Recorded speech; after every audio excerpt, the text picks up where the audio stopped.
Rating ഏജൻസിയായ മൂഡീസിന്റെ പുതിയ report പ്രകാരം 2027 ഇന്ത്യ പ്രതീക്ഷിക്കുന്ന സാമ്പത്തിക വളർച്ചാ നിരക്ക് 6.5%. മൂഡീസിന്റെ ഗ്ലോബൽ മാക്രോ ഔട്ട്ലുക്ക് 2026-27 റിപ്പോർട്ടിലാണ് ഈ പ്രവചനം. ശക്തമായ അടിസ്ഥാന സൗകര്യ വികസനത്തിനായുള്ള നിക്ഷേപം, ആഭ്യന്തര ഉപഭോഗം, കയറ്റുമതി, വൈവിധ്യവൽക്കരണം എന്നിവയാണ് വളർച്ചയ്ക്ക് കാരണമായി ചൂണ്ടിക്കാട്ടുന്നത്.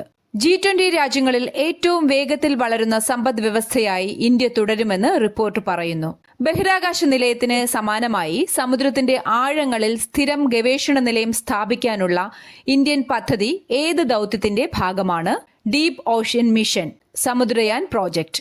ഈ ദൌത്യത്തിന്റെ ഭാഗമായി 3 ശാസ്ത്രജ്ഞരെ മത്സ്യ 6000 എന്ന അന്തർവാഹിനിയിൽ സമുദ്രനിരപ്പിൽ നിന്ന് 6000 മീറ്റർ ആഴത്തിലേക്ക് അയക്കും.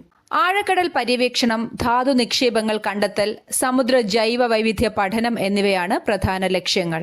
ചെന്നൈ ആസ്ഥാനമായുള്ള നാഷണൽ ഇൻസ്റ്റിറ്റ്യൂട്ട് ഓഫ് ഓഷ്യൻ ടെക്നോളജിയാണ് ഈ അന്തർവാഹിനി വികസിപ്പിച്ചത്.